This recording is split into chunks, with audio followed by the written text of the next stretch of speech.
The law वाला channel students and हम लाए हैं आज आपके लिए February 1 से लेके 7 फरवरी तक की सुप्रीम कोर्ट की जजमेंट्स। हाँ जी, ये वीकली सम अप है जो कि आपके लिए इंपॉर्टेंट रहेगा अगर आप जुडिशरी का प्रीलिम्स अटेम्प्ट करने वाले हैं, मेंस अटेम्प्ट करने वाले हैं, अगर आप लॉ स्टूडेंट हैं, अगर आप लॉयर हैं या फिर अगर आप कोई भी नॉर्मल person है, तो it is very important for you to understand and know what is happening in the Supreme Court of India and what judgments are being given by the judges, क्योंकि ये एक्ट करती हैं landmark judgments की तरह, presidents की तरह और law बनाती हैं हमारे कंट्री का।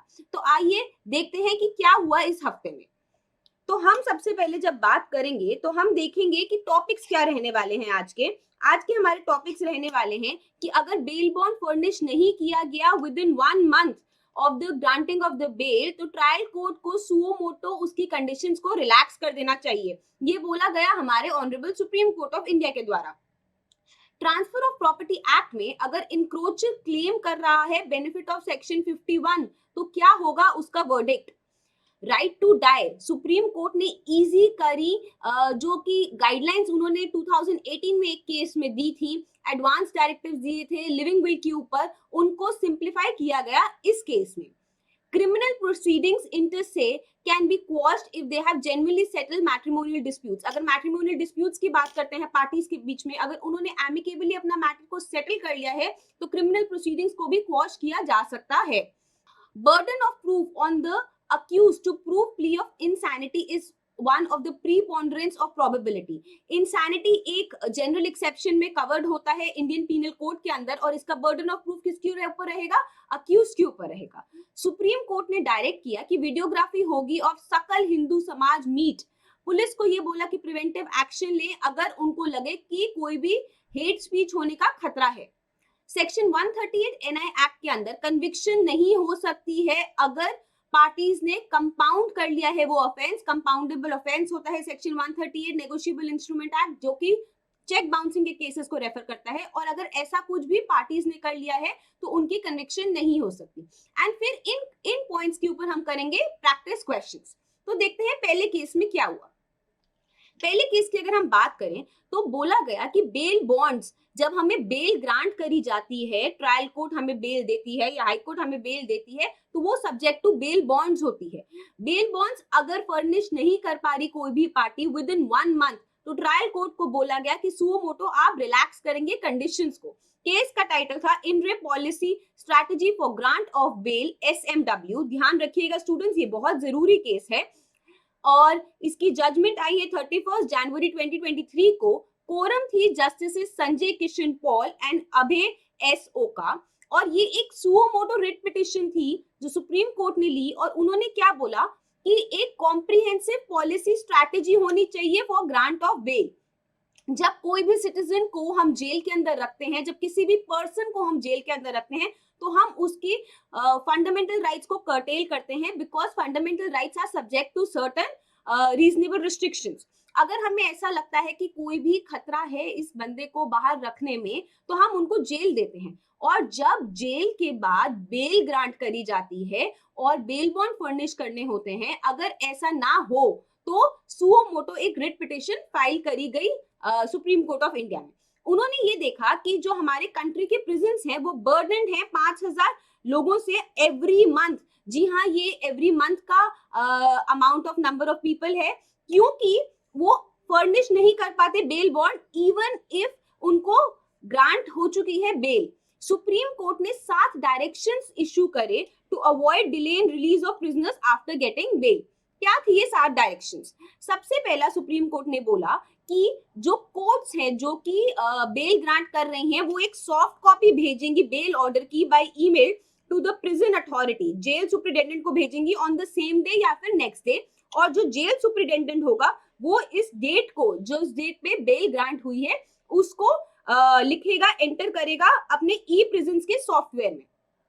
उसके बाद जो अक्यूज्ड है, अगर वो 7 दिन के अंदर अंदर रिलीज नहीं होता है, तो सुपरिटेंडेंट ऑफ जेल की ड्यूटी रहेगी कि वो इन्फॉर्म करेगी सेक्रेटरी ऑफ DLSA को, जो कि डिप्यूट करेंगे एक पैरा लीगल वॉलंटियर को या फिर जेल विजिटिंग एडवोकेट को, जो कि बात करेंगे इन प्रिजनर्स से और डिस्कस करेंगे कि एक्चुअली में प्रॉब्लम क्या है। एनआईसी को इंश्योर करना है कि अगर प्रिजनर रिलीज नहीं हुआ विद इन 7 डेज, एक ऑटोमेटिक ईमेल जानी चाहिए किसको, डीएलएसए सेक्रेटरी को, जो कि इन्फॉर्म करेंगे कि डिस्पाइट ग्रांटिंग ऑफ बेल ये बंदा रिलीज नहीं हुआ है। डीएलएसए क्या करेगी, डीएलएसए अपने पैरालीगल वॉलंटियर से या फिर अपने किसी भी एडवोकेट के थ्रू पता करवाएगी कि अगर कोई इकोनॉमिक कंडीशन की प्रॉब्लम है किसी अक्यूज को, और एक रिपोर्ट प्रिपेयर करेगी सोशियो इकोनॉमिक कंडीशंस के ऊपर, एंड वो कंसर्न कोर्ट में पेश करेंगे, जिससे कि क्या होगा कि जो कोर्ट होगा वो रिलैक्सेशन देगा on the condition of bail या फिर श्योरिटी। कोर्ट ये भी कंसीडर करेगा कि अगर वो टेम्पररी बेल दे दें, टेम्पररी बेल दे दे सो दैट वो बंदा खुद बाहर आके फर्निश कर सके बेल बॉन्ड्स, तो ये भी एक ऑप्शन रहेगा। अगर बेल बॉन्ड्स फर्निश नहीं करे जा रहे हैं विद इन 1 मंथ, तो कंसर्न कोर्ट क्या करेगा, कंसर्न कोर्ट सुओ मोटो इस केस को टेकअप करेगा और जो भी कंडीशंस लगाई थी उन्होंने बेल के टाइम पे उनको मॉडिफाई करेगा, उनको रिलैक्स करेगा। कोर्ट्स क्या करेंगे, कोर्ट्स इंपोज करेंगे कंडीशन जो लोकल श्योरिटी की होती थी उनको इंपोज नहीं करेंगे अगर ऐसी प्रॉब्लम आ रही है, अगर that is the reason of delay. तो ऐसी सब डिस्कशन करी है honourable supreme court of India ने for relaxation of conditions of bail. अब बात करते हैं ट्रांसफर ऑफ प्रॉपर्टी एक्ट। अगर एक इंक्रोचर है क्या वो बेनिफिट क्लेम कर सकता है सेक्शन 51 का ऑफ टीपीए एक्ट। केस का नाम था बेनी प्रसाद वर्सेस दुर्गा देवी। 2 फरवरी 2023 की ये जजमेंट है। जस्टिस सीटी रवि कुमार एंड बीआर गवई थे इनके जजेस। इस केस में क्या हुआ, जो ओनर थे उन्होंने एक केस फाइल किया, सूट फाइल किया for recovery of possession of his land. एक इंक्रोचर के अगेंस्ट, और उन्होंने ये बोला कि once the title has been established, एक बार उन्होंने अगर टाइटल एस्टैब्लिश कर लिया है तो मेयरली बिकॉज इस इंक्रोचर ने उस लैंड के ऊपर कुछ स्ट्रक्चर्स को कंस्ट्रक्ट करा हुआ है विदाउट बोनाफाइड बिलीव और ऑब्जेक्शंस को इग्नोर करते हुए, तो that would not tantamount to allowing the trespasser being the owner of the property against the owner's wish. और इस केस में क्या हुआ, जो सूट था वो डिक्री कर दिया गया, decreed in favour of the plaintiff, in favour of the owner.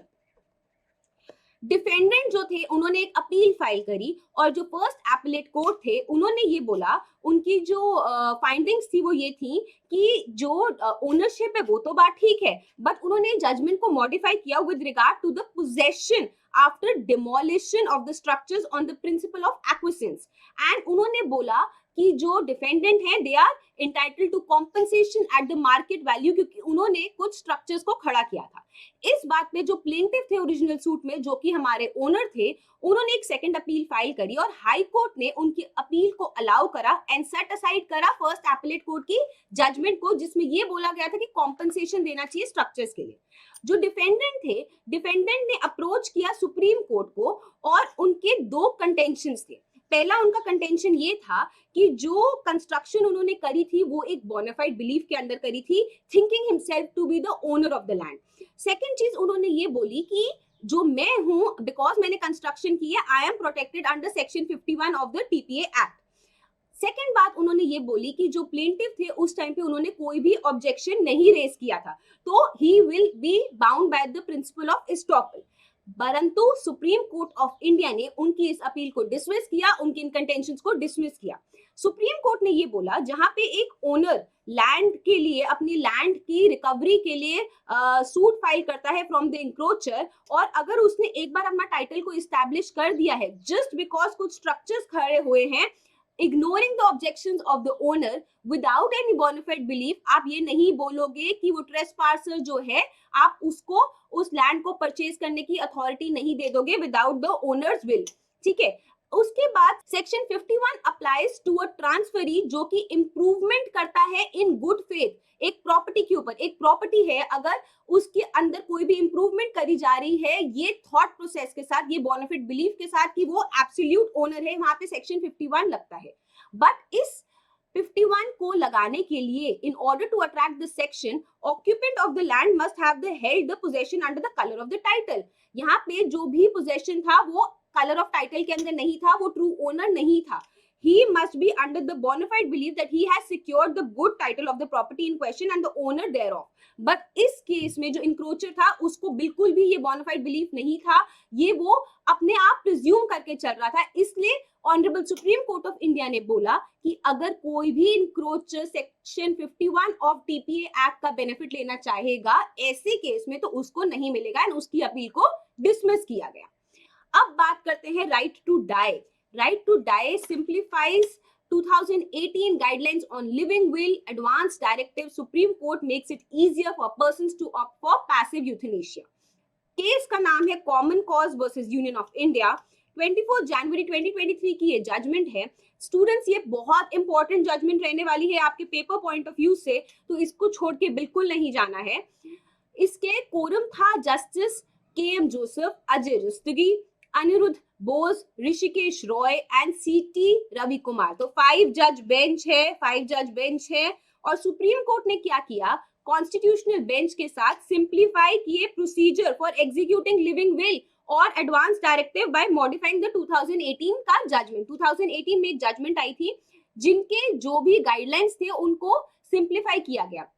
जब हम बात करते हैं एडवांस मेडिकल डायरेक्टिव्स की, तो एडवांस मेडिकल डायरेक्टिव्स क्या होते हैं? वो एक लीगल डॉक्यूमेंट होता है जिसके अंदर एक पर्सन अपनी ऑटोनॉमी को और कंट्रोल को एक्सरसाइज करते हुए अपनी हेल्थ केयर के रिगार्डिंग, अपने डिसीजंस के रिगार्डिंग, अगर वो इनकैपेसिएट हो जाए कल को जाके, वो बताता है कि कल को अगर मेरी कैपेसिटी नहीं रही तो मेरे साथ क्या करिएगा। वो कम्युनिकेट करता है regarding his medical treatment, end of the life या फिर other aspects of his life. जो 2018 की जजमेंट थी उसने कोई भी law legal framework regarding the advance medical directives, but जो करंट जजमेंट आई उसमें सुप्रीम कोर्ट ने इनको सिंप्लीफाई किया। जो आर्टिकल 21 है उसमें right to die with dignity भी इंक्लूड होता है और इसको अपहेल्ड किया गया। The legal validity of passive euthanasia को अपहेल्ड किया गया। सुप्रीम कोर्ट की कॉन्स्टिट्यूशन की बेंच ने सिंप्लीफाई किया। कौन से केस? 2018 का केस का नाम है common cause A registered society versus union of India. तो ये भी ध्यान रखिएगा कौन से केस की गाइडलाइंस को सिंप्लीफाई किया।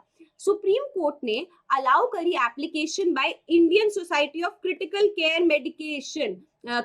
Medicine seeking clarification for the judgment, और एक एडवांस मेडिकल डायरेक्टिव जो कि फ्रूटफुल रहेगी to facilitate the fructification of sacrosanct of right to live with dignity को डिस्कस किया। उन्होंने बोला कि this will strengthen the mind of treating doctors as they will be in a position to ensure after being satisfied that they are acting in a lawful manner. अब इससे पहले क्या होता था कि डॉक्टर्स को डर रहता था कि उनके ऊपर केसेस फाइल हो जाएंगे, मेडिकल नेग्लिजेंस का केस हो जाएगा एंड बहुत सारी ऐसी चीजें अट्रैक्ट हो जाएंगी। अब इस जजमेंट के बाद जो डॉक्टर्स होंगे they will be secured and they will be satisfied that whatever they are doing is in a lawful manner. जिन जिन टॉपिक्स के बारे में डिस्कशन हुआ वो टॉपिक्स हैं सरोगेट डिसीजन मेकर के बारे में, role of district court registry के बारे में, फैमिली मेंबर्स को इन्फॉर्म करना एंड फैमिली फिजिशियन को इन्फॉर्म करने के बारे में, गवर्नमेंट को इन्फॉर्म करने के बारे में, असर्टेनिंग द ऑथेंटिसिटी के बारे में, प्रिलिमिनरी ओपिनियन क्या रहेगा, फाइनल ओपिनियन क्या रहेगा, और अगर ट्रीटमेंट को विड्रॉ करना है, जो भी ट्रीटमेंट पेशेंट का चल रहा है अगर उसको विड्रॉ करना है उसके केस में क्या होगा, अगर फर्स्ट मेडिकल बोर्ड रिफ्यूज कर दे या फिर हाई कोर्ट में अपील करने के बारे में। इन सब टॉपिक्स के ऊपर डिस्कशन करी सुप्रीम कोर्ट ऑफ इंडिया ने एंड गाइडलाइंस को उन्होंने सिंप्लीफाई किया। ठीक है, अब बात करते हैं हमारे पॉइंट नंबर 4 की। अगर क्रिमिनल प्रोसीडिंग्स चल रही हैं हस्बैंड एंड वाइफ के बीच में, पार्टीज के बीच में, और उन्होंने जेन्युइनली अपने मैटर को एमिकेबली सेटल कर लिया है, मैट्रिमोनियल डिस्प्यूट्स को सेटल कर लिया है, तो honourable supreme court of India ने बोला कि ऐसी क्रिमिनल प्रोसीडिंग्स को भी क्वॉश करना ही फायदेमंद रहेगा। बिकॉज पार्टीज नहीं तो क्या करेंगी, पार्टीज का डिले होगा, they will be harassed, prolong litigation होगी एंड उनके बीच में एक दूसरे के अगेंस्ट हेट्रेड फीलिंग रहेगी। केस का नाम है Rangappa Javoor versus state of Karnataka. 30 जनवरी 2023 की ये जजमेंट है। कोरम है Justice Sanjiv Khanna and MM Sundaresh. And इस केस में क्या हुआ कि हस्बैंड को चार्ज किया गया था under section 498A, 427 and 504 and 506 of IPC under an FIR launched by the wife. जो कपल था उन्होंने एक सेटलमेंट अग्रीमेंट एंटर करा एंड उस सेटलमेंट अग्रीमेंट के हिसाब से उन्होंने एक डाइवोर्स की डिक्री भी म्यूचुअल कंसेंट के थ्रू ग्रांट करी गई कोर्ट के द्वारा।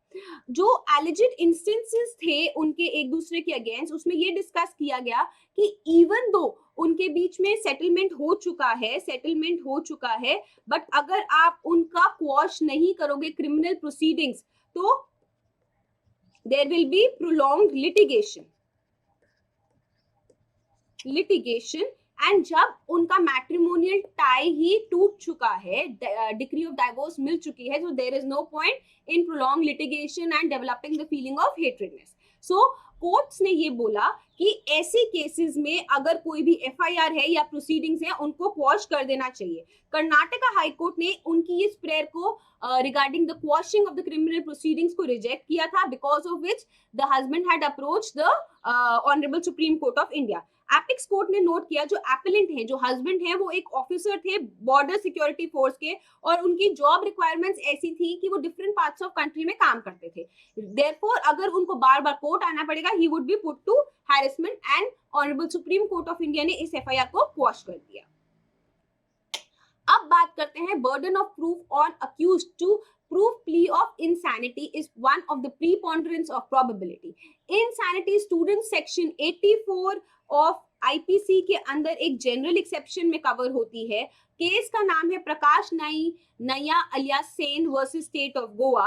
12 जनवरी 2023 की ये जजमेंट है. कोरम है justices BR Gavai and MM Sundresh. तो आपको ध्यान रखना है इस चीज के बारे में.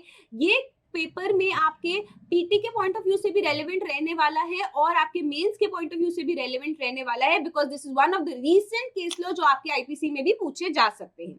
सुप्रीम कोर्ट ने सेट असाइड किया एक ऑर्डर जहां पे ट्रायल कोर्ट ने 2006 में कन्विक्ट किया था एक मैन को for the offence of murder.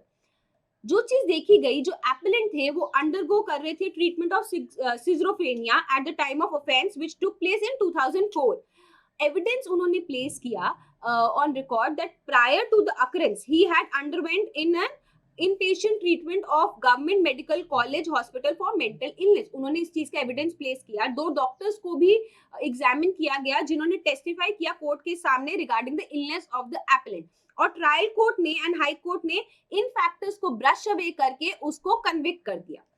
जो बर्डन ऑफ प्रूफ है, it lies on the accused to prove to the satisfaction of the court that he was insane at the time of doing of the offense. So at the time of doing of the offense वो insane थे and उन्होंने क्या act किया which is prohibited by law. But ये जो burden है ये discharge कब हो जाता है? प्राइमा फेसाई अगर केस बन रहा है, रीजनेबल मटेरियल्स प्रोड्यूस करे जा रहे हैं, तो जो एक्सटेंट ऑफ प्रोबेबिलिटी है that is one of the preponderance.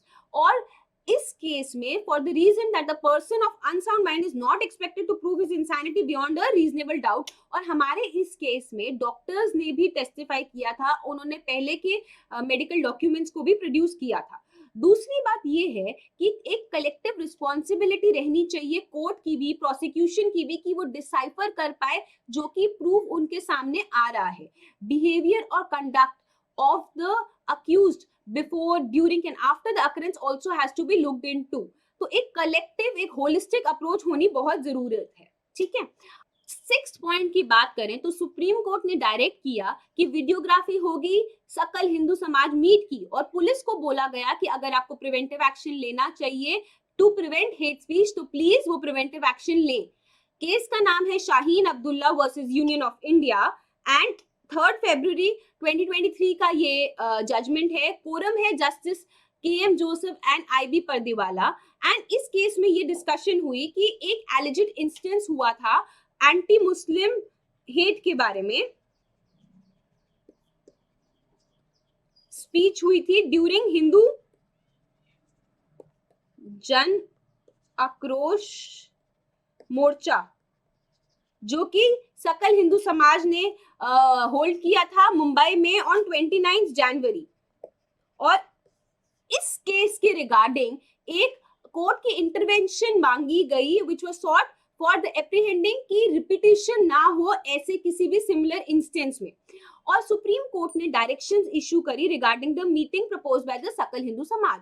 Supreme court ने बोला कि स्टेट ऑफ महाराष्ट्र ने एक अंडरटेकिंग दी है because of which permission grant करी गई है कि ये मीटिंग होगी only subject to the condition that there will be no hate speech which will be made.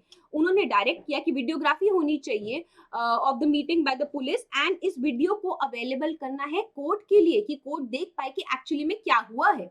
उन्होंने कोर्ट ने ये भी बोला कि अगर पुलिस को ऐसा लगता है कि उनको powers under the section 151 CrPC arise करती है ऐसी सिचुएशन, तो प्लीज ऐसी सिचुएशन को अराइज होने से पहले ही आप प्रिवेंटिव एक्शन ले. अब बात करते हैं हमारे 7th पॉइंट की, जो बात करता है कि 138 एनआई एक्ट अगर कन्विक्शन हुई है, कोर्ट्स कन्विक्शन कर रहे हैं, बट कंपाउंडिंग ऑफ ऑफेंस हो चुका है पार्टीज के बीच में, उन्होंने एक सेटलमेंट कर लिया है जहां पे वो अपने ऑफेंस को कंपाउंड करना चाहते हैं, तो आप उसको ओवरराइड करके कन्विक्शन नहीं कर सकते हैं. तेलंगाना हाई कोर्ट का ये जो ऑर्डर था कि कन्विक्शन होना चाहिए, उसको सेट असाइड किया किसने? Honourable supreme court of India ने. और सेक्शन 320 ऑफ सीआरपीसी बात करता है कंपाउंडिंग ऑफ ऑफेंसेस की, and section 138 NI act is a compoundable offence. Case का नाम है B.V. Sesai versus State of Telangana and B. Vamsi Krishna versus State of Telangana. 1st February 2023 की ये judgment है. कोरम है justice Krishna Murari and V Ramasubramanian. Top court जो कि हमारे एपेक्स कोर्ट सुप्रीम कोर्ट है, उन्होंने इस अपील को अलाउ करा और रिजल्टेंटली सेट असाइड किया order of conviction which was passed by the trial court. MOU अगर एंटर कर चुके हैं पार्टीज के बीच में, टर्म्स एंड कंडीशंस डिसाइड हो चुके हैं सेटलमेंट के रिगार्डिंग, तो आप उनको आप फाइनल मानेंगे एंड आप कन्विक्शन नहीं कर सकते हो. सेटलमेंट क्या होता है? अगर पार्टी सेटलमेंट कर रही है तो it is nothing more than a compounding of offence, और आप इनके बेसिस पे ही आप आगे प्रोसीड करेंगे एंड कन्विक्शन नहीं करेंगे. अब स्टूडेंट्स करते हैं प्रैक्टिस क्वेश्चंस. जो हमने जजमेंट्स डिस्कस करनी है honourable supreme court of India की, उनके बेसिस पे करेंगे प्रैक्टिस क्वेश्चंस सो दैट देख पाए कि किस टाइप के क्वेश्चंस आते हैं. In which case it was held that conviction can not be confirmed overriding agreement between the parties to compound the offense under section 138 NI Act. B.V. Sesai versus State of Telangana, B.V. Narayan versus State of Rajasthan, Narayan Murthy versus Union of India, none of the above. तो students क्या है सही answer? B.V. Sesai versus State of Telangana will be the correct answer, option A. एक जो ध्यान में रखने की चीज ये है, जब 138 NI Act की बात करते हैं तो messrs meters and instruments private limited versus Kanchan Mehta भी एक केस है जो बहुत फेमस केस है, जो बात करता है कंपाउंडिंग ऑफ ऑफेंसेस की अंडर सेक्शन 138 NI एक्ट. अब बात करते हैं क्वेश्चन नंबर 2 की. क्रिमिनल प्रोसीडिंग्स इंटर से parties can be quashed if they have genuinely settled matrimonial disputes as held in Rangappa Javor versus State of Karnataka by which judges? Justice Datta and Ranjan Gogoi, Justices Sanjeev Khanna, Justices Sanjeev Khanna and M.M. Sundaresh, Justices D.Y. Chandrachud and M.M. Sundaresh. तो students क्या है correct answer? Option C आपका correct answer है, Justice Sanjiv Khanna and M.M. Sundaresh. In which case the 2018 guidelines as laid down in Common Cause A Registered Society versus Union of India and another 2018 5 SSC 1 on living will advance directives have been simplified by the Honorable Supreme Court of India. Common Cause versus Union of India, Common Cause versus State of NCT of Delhi, either A or B, none of the above. The students correct answer है option A. In which case it was held that encroacher cannot claim the benefit of section 51 TPA.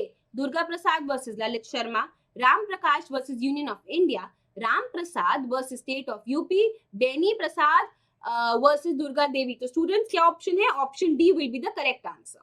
तो students जुड़े रहिए law वाला के साथ for more updates on supreme court judgments, and हम आपके लिए लेके आएंगे हर एक हफ्ते की जजमेंट्स. तो मिलते हैं जल्द with second week of February 2023. Have a good day, students.